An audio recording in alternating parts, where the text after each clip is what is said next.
We live in the richest country in the history of the world. For the last 40 years, the American middle class has been disappearing. How does it happen that we have to end up $30,000, $50,000, $80,000 in debt for the crime of trying to get a decent education?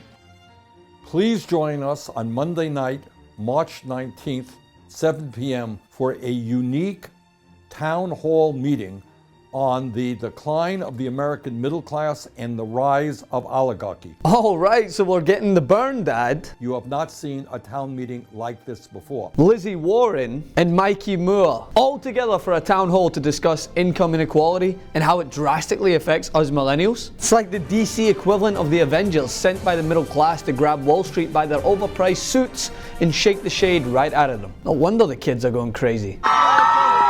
But aside from that, the topic they are uniting to discuss is painfully important, especially if, like the average millennial, you graduated with $30,000 in student loan debt in a time where job opportunities are scarce. Generation Y, Generation Debt. Yet people still find a way to blame you for the decline of the diamond industry. While you look at buying shrimp as a high-risk investment, you will want to pay attention to this town hall, because income inequality screws millennials. By now you've probably heard Bernie talk about how the 1% in America owns more wealth than the 99%. Or to break it down even more sickeningly, the 3 richest Americans have the same amount of wealth as the poorest half of the US population. And believe it or not, they're only getting richer from those tax cuts that were supposed to help out the everyday American. You know, everyday Americans like good old working class Paul Ryan. He's no billionaire, but if he reaped the benefits of this tax cut, there's every chance we all will, right? Oh, that's right. We all don't have the Koch brothers wiring us $500,000 in campaign contributions days after passing a $1.5 trillion tax bill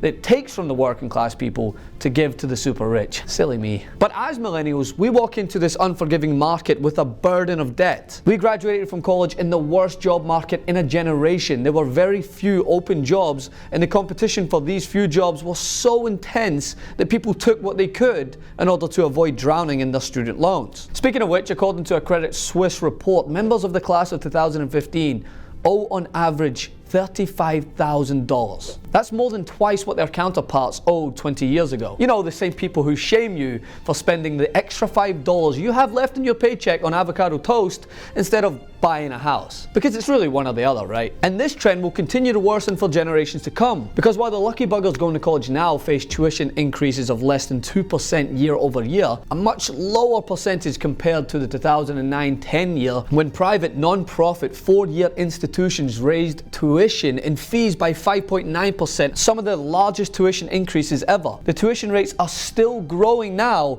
but financial aid is also plummeting. But if you thought going to college was the most expensive part, you're sadly mistaken. Research suggests that the average millennial makes around $30,000 a year, while 1/4 of millennials live on just $18,000 a year, which means that the average person under 30 had less income than the average person aged 65 to 79, meaning that in the US, under 30s are now poorer than retired people. This has never happened before in America. And while this may have gone underreported, the repercussions of such struggles haven't, as we get blamed for just about everything going south in the economy. But how is this a surprise? How can you expect young people to contribute to the retail industry or the housing market when the average person makes barely enough to maintain a living? In a system that is programmed to make the wealthy wealthier. A system that continues to work for the top 1%, as demonstrated in a vastly underreported story. The Senate passed a bill deregulating certain banks that had come under greater federal scrutiny since the crash in 2008. And this is why this upcoming town hall is so important. While most Americans can tell you everything I'm doing wrong